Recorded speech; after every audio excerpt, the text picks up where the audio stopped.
Right now we're going to be visiting with Chris Wiesinger from Southern Bulb Company. It's been a few years since you've been on the program, Chris, but welcome back. Thank you. You've been on an adventure, I know, because you started out as a bulb hunter, trying to bring rare southern species back to the market, and you got quite a splash of attention when you started off. Now you've been operating out of East Texas for the past 4 years, bringing all these wonderful bulbs back to us. How's the business been? It's been exciting. It's less bulb hunting these days and more answering emails and farming. But 4 years, you learn a lot. Yeah. It's still an adventure every day. And you're growing plants that there's so much, I think, romantic attachment and personal attachment that people have to bulbs. I don't know why it is that people have that kind of personal, kind of story-like relationship with bulb plants, but it seems to be the case. Yeah, well, one is that they'll come back year after year, even if you forget about them. They're like old friends; they keep popping in your life. Right. Yeah. Yeah. So it's that seasonal reminder, special things and events. Yeah. I think that's a really special quality about them. And there are, I grew up in the Northeast. We had lots of bulb plants up there. People moved down here. They assume that that's part of their past. Yeah. But there are a lot of really good performers. There really are, and I see them whenever I venture out of the red cabin to go bulb hunting. You see them all over these old country roads and old home sites, and now you're seeing them a lot more in some of the urban gardens. Yeah, well, and in my garden for sure, some of the things we're going to be talking about today are some of my favorite plants in the garden. Especially the fall bloomers. This time of year, one of my favorite things is we get that first heavy shower in September, sometimes even in late August. And here come the Oxblood Lilies and the Lycoris, and it's kind of magical. Very magical, and especially when we have dry years like this, it'll just be completely brown. And one good rain, and this patch of oxblood, dark red will just pop out, and just the contrast against the brown reminds you that there's beautiful things that are just lying silent under the ground, and that summer's almost over and fall's almost here. Yeah, that's really special. Let's focus in on the oxbloods for a little while here. You're holding one of the bulbs right there. I use these a lot in my garden, and they perform year after year after year. Beautiful shows of red, sometimes pink flowers as well, and they really seem super xeric and hardy. Yeah, well, they are, and the nice thing about them is that you don't have to irrigate them at all, and they are super hardy, and they propagate very, very fast. I mean, there's a little baby right there. I mean, it's probably a little too early, but you leave them in the ground, and in a few years, one will turn into a clump. So you really don't need a big start. Yeah, it's amazing how fast they divide, actually. And I started with a few dozen in my garden, and now I know dozens and dozens and dozens. And the nice thing about them is that even if we have a dry year, they'll still bloom for you. They don't ever really skip. It might not be the best show if it's extremely dry, but they're going to send up their trumpet-shaped, dark red flowers to let you know they're there. Yeah, well, it's just a super plant. People call them Oxblood lilies. They're also sometimes called schoolyard lilies, I've heard. Yes. Again, and that's, I guess, a reference to the fact that bloom when people are going back to school in September. Yeah, so children might not like to see them blooming, but maybe parents like to see them blooming. Yeah, I'm sure. No, they're a beautiful splash of dark red in the late summer. And actually, a tiny amaryllis, isn't it? Yeah, it's an amaryllis. Rhodophylla is the genus name, but it's a little mini amaryllis. Yeah. Well, at the very same time, we get the Lycoris, or spider lilies, another name for these. And these are dramatic flair to the flower. Yeah. And it looks like a spider-like flower with its little legs just, shooting out and little yellow tips on the end of them. But a nice red, almost a coral red. Yeah. The beautiful color. Yeah. Beautiful color, and there's some people call them surprise lilies because they just surprise you and they forget you there.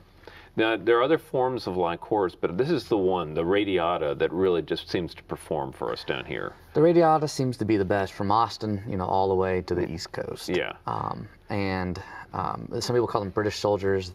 See them marching the tension in British redcoats. So that's a good. I have not. That's a new one for me. I've never heard that, but Again, one of my absolute favorites, and that orange-red color is, I think, my favorite color in the garden, actually. And the form of this bloom is great, and the foliage of this bloom is attractive during the wintertime, It's too. attractive during the wintertime, and you can mix it in with other things like liriope or daylilies, and they're just wonderful complements to each other. Yeah. The problem is if it's a really dry year, sometimes they're going to skip a bloom. But don't fear, they're going to bloom eventually. Just let them get established and they'll come back in a good wet year. Just a great, tough plant. Now, the rain lily family is one that does terrifically well for us here in Austin. Generally, these are plants that come in what is the botanical name is the Zephranthes, and you've been growing a number of different forms of these. These really are tough little guys. Yeah, they are. Rain lilies are a lot of fun. They are small, so when you see them, you might think, well, gosh, they're not a huge bulb. Right. But rain lilies are going to survive. They're going to propagate very fast, and they're going to give you some bloom in early summer, midsummer, but there's also a couple that bloom great in the late summer, early fall. Yeah, and you grow one variety, La Buffarosa. La Buffarosa, right. Yeah. Sometimes we just say a pink rain lily and then let folks work out the scientific name on their own. Yeah, exactly. But it's a beautiful pink flower. And this is a big one too. This is, some of them are truly tiny little blooms, but this one's kind of showy. It is kind of showy, and there's different selections of it. But it's showy, it's pink, it opens up nice for you. The foliage is strong, and so just a repeat bloomer, and people just love to see it blooming in the field. Yeah. I went away on a speaking engagement once, and everything was dormant, and I came back, and it had rained while I was gone. It's just an explosion of pink from these nice little rain lilies. Yeah, this is one of my favorite plants, and I like to recommend that people who have, I have a lot of beds in my garden that are very xeric, that are with a lot of sculptural plants like agaves and yuccas and things like that, and mixing these in around that is really perfect because they show up. They're not in a perennial bed. They get kind of crowded out. They're buried by other plants. But in a real kind of zen-like bed, they pop up. They make this beautiful show. They really catch your attention, and then they just disappear. Yeah, just to pop back up a few weeks later after another rain, possibly. So yeah, it's really great. Now you also have Candida. Is that Candida? Yeah, and it's a white rain lily. It's a little more open. I like the white ones too. Yeah. I like them a lot, and they start late summer and they'll bloom into the early fall for us. And they love boggy, wet conditions. I actually grow them in my pond on the farm, completely submerged underwater. See, I've never heard. I can't imagine one actually growing in water. Bulbs and water don't seem to go together in my head. I know. Yeah. It's an amazing little rain lily, and it propagates and it just keeps on blooming. I'm going to try some in the bog section of my pond. Yeah, do. You might like it. Yeah, cool. All right. Well, rain lilies again, a great one. My favorite memory as a child was tulips blooming in the spring. It was like the moment. It was like the perfect spring moment was when they came up in the garden. Unfortunately, the Dutch tulips down here kind of not so good. Some of them are fine if you want them as an annual. Right. You want to put them in the refrigerator. But when people think bulbs, they automatically think tulips. Right. I give a lot of speaking engagements, and I tell somebody I grow bulbs. Yeah. And they turn to their friend and says he grows tulips. Right. Yeah. So I've had to learn a lot about tulips, and there are some species tulips that will come back for a long time, especially here in Austin when it gets a little drier in the summer. Yeah. Tulipa Clusiana, the Clusiana tulips, like the Lady Jane. Beautiful white and pink variation in the bloom. They're a little bit of a smaller bloom. Right. But the mass of color and just a pop of color that they give you in the spring, that vibrance is just eye-catching and out of the world. They're really delicate little blooms, and for those people, and I like to photograph my garden, and getting in close on these guys, they're exquisite little flowers. And I use them in the same way that I use rain lilies. I put them in a bed where they'll pop up and be showy, where it's kind of spare around them, and then again they'll go down and be dormant. And I've had pretty good luck with mine coming back now for a few years in a row, so I keep my fingers crossed through this drought. I've had them for 4 years up north of Tyler, and it's much more humid up there. And they've done just fine for me. Good. Good. Well, the Clusiana tulips, that's generally the rule, and there are a couple of other names. There's Lady Jane. There's Lady Jane. There's Tinka, which is a good one. Tubergen's Gem. Okay. It's just a really rich color. Mm-hmm. And you're right, you know, don't make them the focal point, make them an accent. Yeah, right, right. So people really should consider those.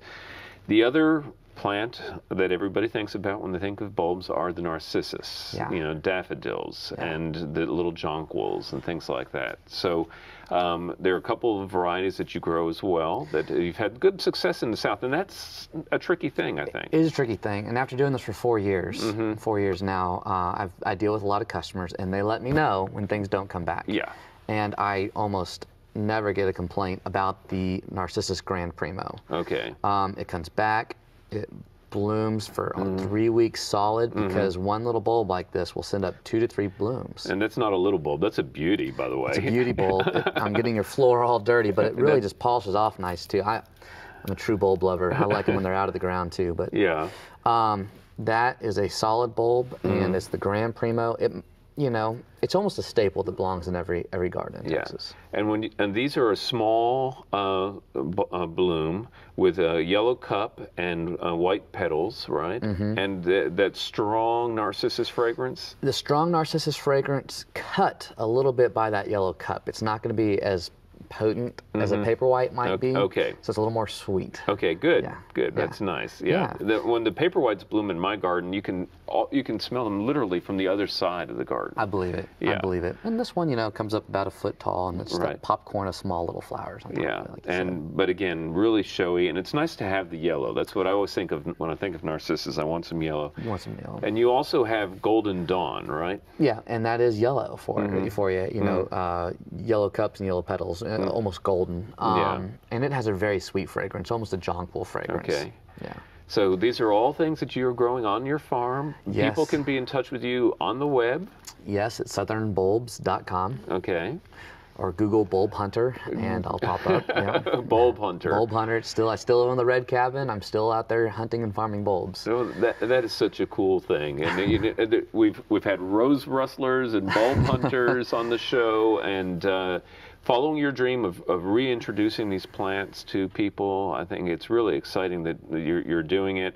And again, these are sentimental garden favorites for a reason, as you said. You know, they come back dependably year after year, signals of the season, and you're keeping that alive for a lot of folks. That's wonderful. Thank you, Tom. All right. Well, thanks for being again our guest here on Central Texas Gardener. It's Southern Bulb Company. Southernbulbs.com. Southernbulbs.com. Yeah. Okay.